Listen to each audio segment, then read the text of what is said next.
திமுக மற்றும் அதிமுகவினரின் வீடுகளிலும் விஜய்க்கு வாக்கிருப்பதாக தேனி மாவட்டம் கம்பம் தொகுதி தாவேக வேட்பாளர் ஜெகநாத் மிஸ்ரா தெரிவித்துள்ளார்.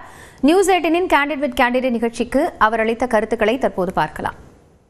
நடிகர் விஜய இன்னுமே மக்கள் நடிகரா பாக்குறாங்களா இல்ல அரசியல் கட்சி தலைவரா பாக்குறாங்க? ஏன்னா எதிரணியில இருக்கிறவங்க அவங்க முழு நேர அரசியல்ல தான் ஈடுபட்டு வர்றோம்னு சொல்லி சொல்றாங்க. இவர் இன்னும் படம் நடிச்சுட்டு இருக்கிறாரு அப்படின்ற ஒரு பேச்சு இருக்கு. இதை நீங்க எப்படி பாக்குறீங்க? மக்கள்கிட்ட எப்படி கொண்டு போய் சேர்க்கறீங்க தமிழக வெற்றி கழகத்தை? சார், அதாவது நடிகர் அப்படின்னு இல்ல, ரசிகர் கூட்டம் அப்படின்னு இல்ல. இன்னைக்கு ரசிகர் கூட்டத்தை தாண்டி தளபதி விஜய் சொன்ன மாதிரி ஒவ்வொரு வீட்லயும் நான் இருக்கேன் அப்படின்னு தளபதி விஜய் சொன்ன மாதிரி இன்னைக்கு கம்பம் சட்டமன்ற தொகுதியில 2,55,000 வாக்காளர்கள் நாங்க வீடு வீடு வீடு வீடா ஒவ்வொரு வாக்காளரும் போய் சந்திக்கிறோம்.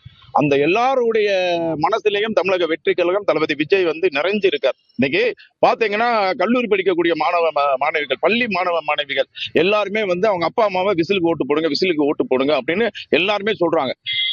இதவே நான் கேட்கிறேன், போன 2024ஆம் ஆண்டு பாராளுமன்ற தேர்தலில் இந்த பிள்ளைகள்லாம் இந்த கட்சிக்கு ஓட்டு போடுன்னு சொன்னாங்களா? 2021 பிள்ளைகள்லாம் இந்த கட்சிக்கு ஓட்டு போடுன்னு சொன்னாங்களா? இல்ல நம்ம சின்ன வயசுல நம்ம அப்பா அம்மாட்ட போய் இந்த கட்சிக்கு ஓட்டு போடுங்கன்னு சொன்னோமா?